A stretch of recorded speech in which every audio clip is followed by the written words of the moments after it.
never an easy for you to transition from data analyst role to data engineering? The transition definitely is not easy. साल के साथ या even हर महीने के से ट्रांजिशन डिफ़िकल्ट होता है और उसके 2 रीज़न्स हैं। सबसे पहला the recession in the market. Tech stack also expanded for each role. Let's say 10 years back एक कोई डीए हायर हो रहा है, ये बेसिक रिक्वायरमेंट्स थी कि आपको पाइथन आना सीक्वल आना चाहिए and intermediate level is also fine. अभी थोड़ा जानते हैं कि अगर नॉन सीएस बैकग्राउंड से है, मान लीजिए, और किसी को 6 मंथ का road map, let's say to go from a beginner to being hireable as a data scientist, किसी को हायर होना है डेटा साइंटिस्ट के लिए और पूरा का पूरा वो नॉन सीएस बैकग्राउंड, उसके लिए हुँ, क्या 6 मंथ का रोड मैप होना चाहिए? ठीक है। सो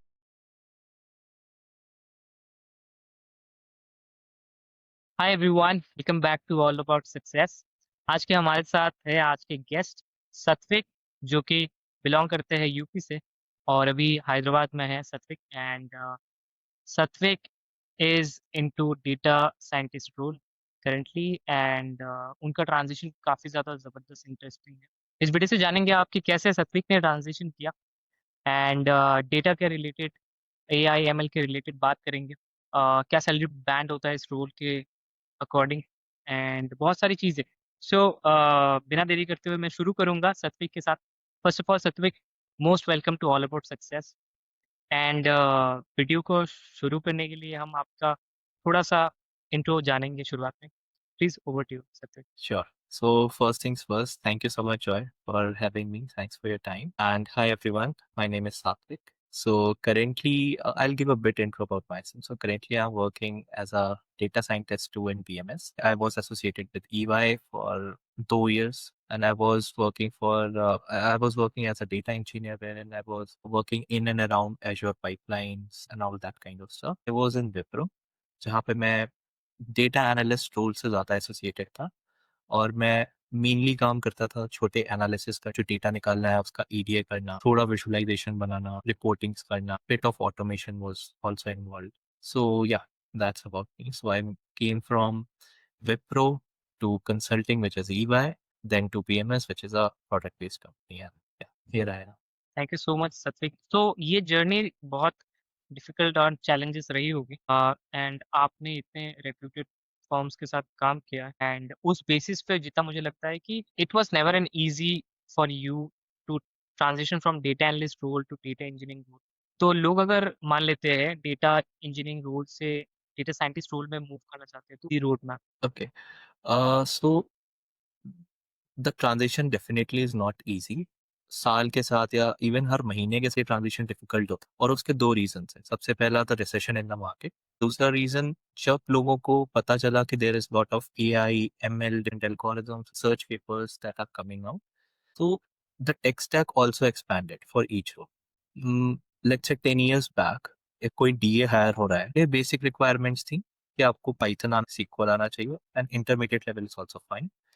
उसके बाद आपको कुछ एक power B visualization tool, power BI हो, टैबली हो, स्पॉटफायर हो, कुछ भी एक जिससे आप बेसिक विजुअलाइजेशंस बना पाओ और आपको ईडीए करना है। आज की डेट में डेटा एनालिस्ट की रिक्वायरमेंट्स थोड़ी ज़्यादा बढ़ चुकी हैं। अब उनसे एक्सपेक्ट किया जाता है कि आप मिनिमम पाइथन इंटरमीडिएट लेवल तो हो ही, if you are going out for tier 1 kind of companies really good packages, वहाँ से चीज़ें शुरू होती हैं। तो Python and SQL is now the mandatory stuff, उसमें अच्छा होना ही पड़ेगा। Then you should be on the similar lines with a visualization tool जैसे पावर बीआई हो गया, या फिर एंड मोर ऑन दैट थोड़ी सी मशीन लर्निंग की भी नॉलेज होनी चाहिए। सो अगर आप किसी फ्रेशर अच्छी कंपनी का टीए का जेडी उठा के देखो, तो उसमें वो बात करेंगे कि आपको मशीन लर्निंग की थोड़ी सी बेसिक नॉलेज होनी चाहिए, आपको सीक्वल, पाइथन, विजुअलाइजेशन ये आना ही चाहिए। प्लस इसके बाद आपके पास अच्छे प्रोजेक्ट्स भी होने चाहिए। अगर आपने किसी रिसर्च पेपर को पब्लिश किया है इस डोमेन में, then you are having an edge. Things are like this. तो अगर करेंटली मैं बोलूँ, if someone who wants to transition from DA या फिर DE to DS, I would say कि बहुत ज़्यादा फोकस करना पड़ेगा आपको करंट टेक्नोलॉजीज पे। फॉर एन एग्जांपल, अगर आप डीए हो, आपका पाइथन, सिक्वल, विजुअलाइजेशन सॉर्टेड है, अब आपको डीए बनना है, डीई बनना है लेट्स से, तो अब आपको स्पार्क भी, आपको क्लाउड कंप्यूटिंग आना चाहिए, आपको end to end pipelines development. And when I say अच्छा लेवल, इट्स नॉट कि आपने बेसिक क्लस्टरिंग और ये 15 से 20 एल्गोरिथम्स जो कि हर कोई यूज करता है वो सीख लिया and you are done. You should know about the nitty gritties of the algorithms, उसके पीछे का मैथ्स क्या है ना? जब आप मैथ्स पढ़ते हो तो आपको पता चलता है कि अगर स्टैंडर्ड डेविएशन भी ने इधर से उधर कर दिया थोड़ा सा, the entire fundamental of that algorithm changes. So सबसे पहली चीज तो आपको बहुत अच्छी मशीन लर्निंग आनी चाहिए, and definitely Python, SQL, visualization, ये तो आना ही चाहिए, और वो आप अपने पिछले रोल्स में सीख भी चुके हैं। बट मशीन लर्निंग आनी चाहिए, दैट्स वन थिंग। दूसरी, you should be very open to adept to things. एक कोई नया एल्गोरिदम आया है पिछले 4 महीने में, आपको नहीं पता, but you should be very open minded and go and find की एल्गोरिदम्स का मैथ्स कहाँ से मिलेगा, क्या मेरे प्रॉब्लम में एल्गोरिदम फिट होता है, and stuff like that. So फिर आपको end to end pipeline, ML flow pipeline, अगर आपने कोई एल्गोरिदम पर, it's your responsibility to deploy it somewhere, आप उसको मेंटेन करो एंड मेक श्योर कि जो डेटा आ रहा है, वेदर इट इज लाइव और मंथली बेसिस पे, your algorithm is able to efficiently manage that. So that is all you should know for a starters. Okay, तो थोड़ा मुझे जितना समझ आ रहा है कि मैथ्स का अंडरस्टैंडिंग आना चाहिए, और सिर्फ Right. ऊपर ऊपर लेवल में नहीं, राइट तक समझ आना चाहिए। They should be having someone wanting to transition to DE role, from DE role to DS role. They should be able to get a very good grasp of the things, and सिर्फ 14-15 Exactly. Sequel बहुत ज्यादा matter करेगा data scientist role. So the SQL and Python totally depends on the company. कुछ company ऐसी होती है जो R को ज्यादा प्रेफर करती है because it is more in terms of statistics. First point जो ये चीज डिफाइन करेगा whether SQL is needed or not, ये है कंपनी और उसका प्रोजेक्ट। हो सकता है कि प्रोजेक्ट के लिए SQL की रिक्वायरमेंट ही ना हो या बेसिक रिक्वायरमेंट हो। फॉर एग्जांपल, जैसे कुछ टेक कंपनीज है जो SQL पे इतना फोकस नहीं करती, पर कुछ टेक कंपनीज हैं जैसे वॉलमार्ट हो गया, पेपाल हो गया, ये बहुत ज्यादा SQL एक्सटेंसिव राउंड्स है, तो इनके लिए SQL बहुत important. So I would say कि व्हाई टू थिंक अबाउट कि SQL इतना इंपॉर्टेंट नहीं। If there is a prerequisite कि आपको पाइथन और SQL एडवांस लेवल के लिए, एडवांस लेवल का आना चाहिए for a tier 1 company, then I think it's better कि आप उसे सीख लो टाइम रहते, rather than getting stuck in the question कि ये इतना important नहीं है, because ultimately you want a good product based company with a good package, right? So yes, it is necessary. Okay. So मेरा नेक्स्ट क्वेश्चन ये रहेगा कि बहुत सारे व्यूअर्स बहुत अर्निंग पोटेंशियल को लेके बहुत ज़्यादा क्यूरियस रहते हैं। तो Mhm. क्या हो सकता है एक सैलरी बैंड एक फ्रेशर डेटा साइंटिस्ट के लिए, अगर आप थोड़ा समझा पाओ, और उस सैलरी बैंड को भी एटलीस्ट स्टार्टर या फ्रेशर के लिए स्टार्ट करने के लिए कैसे स्किल्स या प्रोजेक्ट्स अच्छे jumps. Okay. So how I perceive this question is कि एक फ्रेशर जो कि जो कि डिफरेंट कॉलेजेस में हो, ईयर 1 2 3, को अगर स्विच करना है तो कितनी सैलरी एक्सपेक्ट कर सकते हैं। Exact. So the first thing I would say is it totally depends on the type of college you are. अगर आप टीयर 1 हो, definitely you will get more opportunities from directly even from the top product based companies. अगर आप tier 2 हो, तुरंत वो opportunities, you have to put yourself in a position, right? So directly nobody is willing to hire a data scientist or even a junior data scientist unless you have some good understanding of fundamentals और आपने कुछ अच्छे projects। So let's say आपका projects का part sorted है, आप एक tier 2 college से, which is of the uh, most of the cases, if that two things are sorted और आपने कोई research paper भी, तो फिर आप offline apply कर सकते हो and you can expect a salary of around 20। अगर आप टीयर 1 से हो एंड लेट्स से कि कोई एक चीज कॉम्प्रोमाइज भी है या रिसर्च कॉम्प्रोमाइज है या समथिंग, सो दैट्स ओके, क्योंकि आपके पास अपॉर्चुनिटी ऑलरेडी, उस केस में you can expect a package up that. अगर आप टीयर 2 से हो और कोई चीज कॉम्प्रोमाइज है out of these three, so you can expect a package of around 10 to 12 as a junior data scientist. I think at the very start, it is good to have learnings, then focus only on earning. Isn't that what you feel? Exactly, I totally agree. So मैंने बहुत ज्यादा सो एक बहुत common myth है कि अगर आप let's say machine learning में जा रहे हो, है ना, जस्ट बेसिक एल्गोरिथम्स पढ़ लो and that is good too. इतना कुछ है पढ़ने के लिए, you should spend a lot of time understanding the basics first and then slowly move up your path. आप इसमें से कोई भी चीज एक miss, you will ultimately fail to get a very good off, that's for sure. So first focus on learning, then only you will be able to convert it into projects, and then projects will help you to get a good package. Completely with you on that, Satvik. Uh, so like आप belong करते हो, मतलब आपने पहले काम किया pharmaceutical industry में, और अभी आपने काम कर रहे हो आप टेक कंपनी में। सो उसमें आपने क्या चेंज देखा है? मतलब एक रोल जो आपने डेटा साइंटिस्ट के तौर पे फार्मास्यूटिकल इंडस्ट्री से ओके, सी इससे पहले मैं I was associated with a consulting company. Consulting company में सब कुछ बहुत फास्ट पेस्ड होता है। सो आपके पास एक पे 4-5 प्रोजेक्ट्स होंगे, है ना? आप हर किसी को अच्छे से मैनेज कर रहे होगे और मे बी आपको शायद 7 या 8 दिन दिए जाएँ एक पीओसी प्रेज़ेंट करने के लिए। बिकॉज़ जिस क्लाइंट से आप बात कर रहे हो, जिसके लिए आप प्रोजेक्ट कर रहे हो, और भी टीम से और भी कंपनीज़ से उनको वो अप्रोच कर रहे हैं, एंड द बेस्ट वन और द मोस्ट एफिशिएंट सॉल्यूशन जितना जल्दी उन्हें जहाँ से मिलेगा, they will close from there. So आपको एक प्रेशर रहता है कि एक अच्छा within few days present करो। अगर क्लाइंट्स एग्री होते हैं then you close the project और बहुत स्पीड में वो प्रोजेक्ट फिनिश करना है। Once that project is done में यू चलता है। Hand it of. या वंस दैट प्रोजेक्ट इज फिर done you hand off the project and it's gone. फिर you focus on the next project. So this is what regular consulting TE और TS role looks like.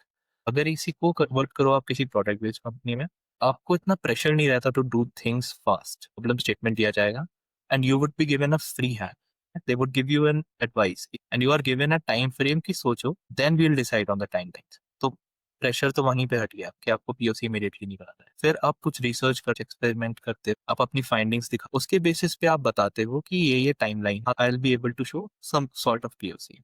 तो वहाँ speed is not important, efficiency and impact is important. कि आप कितना deeply problem को handle कर पा रहे हो, कितना अच्छा स्केलेबल सॉल्यूशन आप बना पा रहे हो, that is more important. Time is not usually a barrier, but the impact that you create out of your solution, the edge cases that your solution can handle, it defines how good it is. Completely अगर मैं आपकी बातों से कुछ समझ पा रहा हूँ तो वो है कि एक जगह पे आपका कंसल्टिंग फर्म में जहाँ पे आपने काम किया वहाँ पे फास्ट पेस्ड एनवायरनमेंट है और वहाँ Mhm. उससे ये डिफरेंट ये बनाता है आपको अभी के प्रोडक्ट बेस्ड कंपनी में कि यहाँ पे बहुत ज़्यादा इम्पैक्ट पे फोकस किया जाता है और क्या कई एज यूज केसेस वो प्रोडक्ट हैंडल कर सकते हैं या सोल्यूशन हैंडल कर सकता है और कितना इम्पैक्ट आप ला सकते हो कम से कम टाइम पे। Time is not a barrier as you said but Right. It depends how you leave your impact in the और एक चीज और, since I am in pharmaceutical industry, so the focus होता है यहाँ पे अबाउट ये कंपनीज बहुत केयर करती हैं कि इनके पेशेंट्स रिस्क में ना जाए। So every solution you develop has to be at most accurate. अगर आप बोल रहे हो कि this is ready for deployment, you should be 110% sure कि आपके पेशेंट्स पे कोई प्रॉब्लम नहीं आ रही है, they are not at risk when your model gives an output. और उसके लिए इट्स नॉट इमीडिएटली डिप्लॉयड, उसको एक टेस्टिंग फेज में रखा जाता है। ओवर फ्यू मंथ्स आपके मॉडल को डेटा अकॉर्डिंगली ये देखा जाता है कि क्या आपका मॉडल डेटा के वेरिएशन को हैंडल कर पा रहा है, हम उस पर रिलाई कर सकते हैं। अगर हम इस मॉडल को डिप्लॉय करें तो ऐसा तो नहीं कि हमारे पेशेंट्स में आए या related issues. So they deeply care about their patients and you have to be utmost accurate. And I think most product roles में यही होता है। Your impact and accuracy, efficiency, scalability, all these things matter over time. completely with you sir.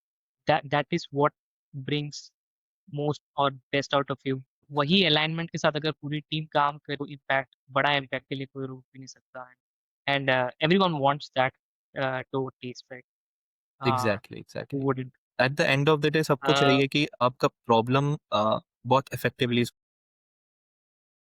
Exactly exactly I completely agree with that. So अभी थोड़ा जानते हैं कि अगर नॉन सीएस बैकग्राउंड से मान लीजिए और किसी को 6 मंथ का road map let's say to go from a beginner to being hireable as a data scientist, किसी को हायर होना है डेटा साइंटिस्ट के लिए और पूरा का पूरा वो नॉन सीएस बैकग्राउंड से, उसके लिए क्या 6 मंथ का रोड मैप होना चाहिए? ठीक है, सो लेट्स से कि आप कॉलेज में यू हैव डिसाइडेड कि आपको टीएस रोल चाहिए। So I approach this question in this way. So I will say कि अगर आप कॉलेज में हो तो 6 मंथ्स के बजाय यू टेक 12 मंथ्स और 9 to 12 months, whatever is feasible according to you. और ज़्यादा फोकस करो पाइथन और सिक्वल में in the first 3 months. SQL और पाइथन आना चाहिए, you should know all the functions of Python, जो कि आपके मंडेन टास्क को इजी करते हैं या आपकी टाइम कॉम्प्लेक्सिटी को रिड्यूस कर like that. You should be very good कि आप एक अच्छे प्रॉब्लम को टाइम कॉम्प्लेक्सिटी कर। This is the first thing. उसके बाद start with basics of ML. Basics मतलब आई से कि पहले समझो कि what is machine learning, how it is working actually. Then start with regression कि आप आपको एक फंडामेंटल प्रॉब्लम दिया गया है, you are trying to find the best fit line, यहाँ से शुरू करो and just don't stop with the basics only कि आपने एक बेस्ट फिट लाइन देख ली, this is the equation for it and all that. Just think कि अगर ऐसा सिनेरियो हो जो हमारा डेटा बेस्ट फिट लाइन 50-50 का काइंड ऑफ सॉल्व कर, क्या हम उस सिचुएशन में फिर कोई मॉडल हमारा इस प्रॉब्लम में तो हमसे कैसे हाइपर पैरामीटर। सो आप जितना डेप्थ में जाते हैं उतना आपको पता चलेगा कि this algorithm actually has some limitations, और आपको मैथ्स के से भी। सो फिर नेक्स्ट के 4 मंथ्स जस्ट बेसिक एल्गोरिदम्स जैसे कि रिग्रेशन हो गया, क्लस्टरिंग हो गया, क्लासिफिकेशन हो गया, इनके बेसिक्स पढ़ो up till math and understand कि इनके लिमिटेशंस क्या है, एज केसेस क्या है, और क्या हम इनको किसी बेटर एल्गोरिदम से सॉल्व कर सकते हैं। Once you are done with that, so अभी हो गया अपना 4+3 मंथ्स, फिर नेक्स्ट 2 मंथ्स आप कोई प्रोजेक्ट उठाओ and I recommend project pro as one of the websites, यहाँ पे बहुत अच्छे प्रोजेक्ट्स हैं।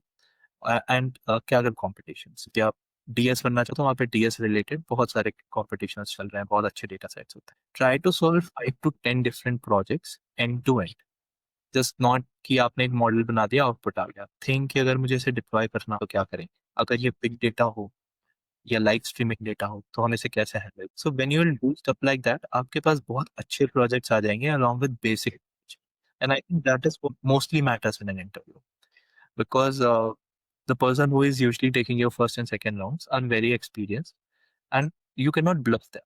Okay, so let's say you have worked on a, yeah, it's a very basic thing, yeah, and you know कि आपने ये चीजें सॉल्व, मे बी आपने चैट जीपीटी की हेल्प ली या किसी के गिटहब से, आप वो एक्सप्लेन नहीं कर पाओगे विद दैट ऑथेंटिसिटी कि आप कहीं ना कहीं पे फंबल कर सर। एग्जैक्टली। सो आप जो सॉल्व कर रहे हो, मेक श्योर कि वो इतना अच्छे से सॉल्व करो कि that you are able to answer the cross questions around it, in even the edge cases around it. क्योंकि ऐसे भी क्वेश्चंस मैंने आते देखे हैं कि आपने ये 4 फीचर्स यूज किए मेनली आपने मॉड्यूल में, आपने कैसे 15 में से 4 फीचर सेलेक्ट किए, गिव मी एन अप्रोच ना। अगर आपने ये अप्रोच यूज करी है, do you think there is something better, और maybe a fifth feature and stuff like that. So until you understand the algorithm, the business context of it, a business context of the problem, उतना अच्छे से explain नहीं कर पाओगे चीजों को, और that is the point they are looking for to reject. Exactly आपको इन एंड अराउंड हर कॉर्नर को कवर करना पड़ेगा। And Exactly. जैसे सात्विक ने बताया, पहले 3 महीने रगड़ के आप सीक्वल पे काम करो, and next 4 months regression and जो है, तो like you have to get an understanding completely, कि कोई पूछे तो आप नींद में भी जवाब दे पाओ, उतना Right. गहराई से आपका understand. Correct. And it is not only limited to the problems that you solve. Let's say आपने 4 क्लस्टरिंग की प्रॉब्लम्स लिखी हैं अपने प्रोजेक्ट में, तो ऐसा नहीं है कि वो सिर्फ क्लस्टरिंग ही पूछेगा। हो सकता है रोल की रिक्वायरमेंट हो कि आपको एक्सजी बूस्ट, ठीक है, तो आपको रैंडम फॉरेस्ट में लेके जाएगा, फिर वो आपको पूछेगा कि अगर रैंडम फॉरेस्ट में ऐसा ऐसा होता है, then how would you solve it. Scenario based question देगा कि भाई मैंने एक प्रॉब्लम उठाई है यहाँ से, है ना, में इतना डेटा है, आप इसको कैसे सॉल्व करो, है ना। वो जानबूझ के ऐसी प्रॉब्लम देगा जो शायद आपके प्रोजेक्ट में ना लिखी हो, जस्ट टू सी कि how would you approach this problem. Exactly. I would say it's a big no, because अभी at the moment अगर हम किसी भी GPT की बात कर रहे हैं, so it can at max assist you. And let's take a scenario, एक एग्जांपल लेके बात करते हैं। आपको कोई प्रॉब्लम सेट मिला जो कि लेट्स से क्लासिफिकेशन, आपने वो डेटा दिया जीपीटी को और आपने बोला कि this is what I am trying to predict, can you help me with that. It will give you a code जिसमें पूरा रिग्रेशन के 4-5 एल्गोरिदम्स होंगे, है ना, उसका एक आउटपुट आ रहा होगा। But when you understand ML properly, आप उस कोड के थ्रू जाओगे, आप उसमें multiple, and you can think कि भाई अगर मैं ये यूज कर रहा हूँ, the time complexity is huge, results उतने अच्छे नहीं आ रहे हैं, मे बी एक बहुत अच्छी एल्गोरिदम उतने अच्छे रिजल्ट्स नहीं दे पाए कंपेयर टू उससे कम अच्छे एल्गोरिदम अगर हाइपर पैरामीटर ट्यून कर रहे हुआ, वो बेटर रिजल्ट्स थे। सो डेटा साइंटिस्ट का काम वहां पे शुरू होता है व्हेन दे अंडरस्टैंड कि उन्हें एंड में चाहिए क्या, दे हैव दैट इंट्यूशन कि अगर मैं ऐसा यूज करता हूँ अपने मॉडल में या इस तरीके से हाइपर पैरामीटर ट्यून करता हूँ, मेरे रिजल्ट्स बेटर आएंगे। तो अ, उनकी जो थिंकिंग है, तो अप्रोच है, जो प्रॉब्लम समझने का, फ्रेम करने का और सॉल्व करने का, no AI can replace that. And I think जब से ये एआई वाला बूम आया है, डेटा साइंटिस्ट और, yes correct, I think at max आप एआई पे सिर्फ 50% डिपेंडेंट हो सकते, कि आपको वो कोड लिख, या फिर आपको you can talk with AI कि भाई मैं इस प्रॉब्लम के लिए ऐसा, आपको लगता है do you think it's a good approach या फिर मुझे कुछ इससे बेटर सॉल्व करना चाहिए। सो you can talk in that way, you can figure out ways. अगर आप सोच रहे हो कि वो कोड करके एआई सॉल्व करा, तो it's not gonna happen any time soon. Exactly, it's an assistant to you. I think data scientist is a very good role. And यहाँ पे मैं अपने पर्सनल ओपिनियंस रखता, मैं डेटा इंजीनियरिंग से डेटा साइंटिस्ट रोल में इसलिए स्विच किया हूँ क्योंकि डेटा इंजीनियरिंग मुझे बहुत बोरिंग लगता था, to be honest. And may be there are other folks who find it interesting, but मेरे हिसाब से वो 50 से 40 तक, I think at max 40 type of situation handle करते हो आप डेटा इंजीनियरिंग में। और मेनली आपकी प्रॉब्लम्स उसी के अराउंड होती हैं। और एक टाइम पे वही सेम काम might get ruled, and this is not true for 100% of the cases. अच्छे प्रोजेक्ट्स हैं, प्रोजेक्ट बेस्ड कंपनीज होती हैं जो बहुत अच्छे लेवल पे डेटा इंजीनियरिंग यूज कर रही हैं, बट मेनली बहुत बोरिंग होता है।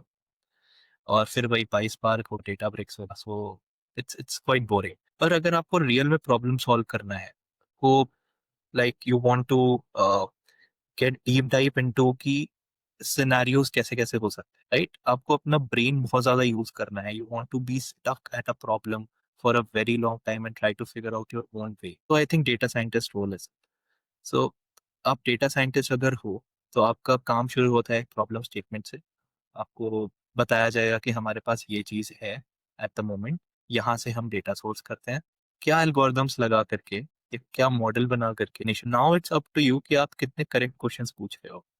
सो आप पहला चीज तो for a data scientist it's very important that you understand the problem properly. अगर मैंने बहुत सारे ऐसे फ्रेशर्स और एक्सपीरियंस लोग भी देखे हैं जो एक प्रॉब्लम को लेके डायरेक्टली बिल्ड करने लगते हैं कि it's a binary classification problem, तो I just start directly with logistic regression and move. It's not like that. आपको समझना पड़ता है कि एंड गोल क्या है, and on the basis of that आप सोचते हो कि हम किस टाइप का डेटा लाएं, फिर उस डेटा को कितने एस्पेक्ट से हम यूटिलाइज कर सकते हैं अपने मॉडल।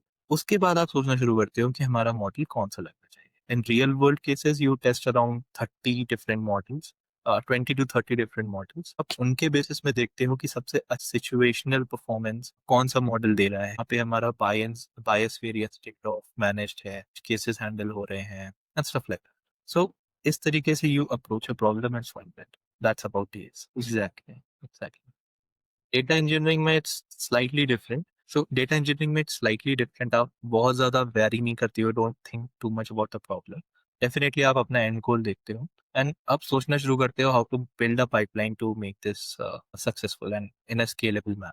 तो बहुत ज्यादा ऐसे थॉटफुल थिंकिंग वहाँ पे नहीं होती, होती है डेफिनेटली, बहुत ज्यादा नहीं होती as compare to DS. I think सबसे बड़ी मिस्टेक जो कर रहे हैं फ्रेशर्स, दैट इज कि आप you are trying to learn everything at once. ML is huge. एक 10 साल एमएल एक्सपीरियंस बंदा भी ये नहीं बोलेगा कि मेरे को एमएल आती है, बिकॉज एमएल में हमेशा चीजें चेंज हो रही हैं। एलएलएम्स आ गए, उसके बाद अभी SLMs, VLMs, just things are just moving on and on. जितना एनएलपी पढ़, जितना डीएल पढ़ोगे, जितना जीपीटीज पढ़, आपको समझ में आएगा that's a never ending field, हमेशा इवॉल्व करती रहे। सो आई वुड से कि don't try to learn everything just for sake of learning. भाई मेरे को एनपी भी, मेरे को डीएल भी, क्लासिकल एमएल तो सीखना ही है। Try to focus on a bunch of things first और उसे अच्छे से सीखो। And for a starter pick regression, classification, clustering algorithms और इनको अच्छे से समझो till the maths and statistics around it. उसके बाद then move your way up. और बेसिक्स अगर क्लियर नहीं है and you are still learning DL and LP directly, you might not be able to become a very good data scientist. But that's not, yeah, yes, okay. Thank you so much. Thank you so much, guy. Yeah. Happy to be here. Thank you for your time. Bye bye.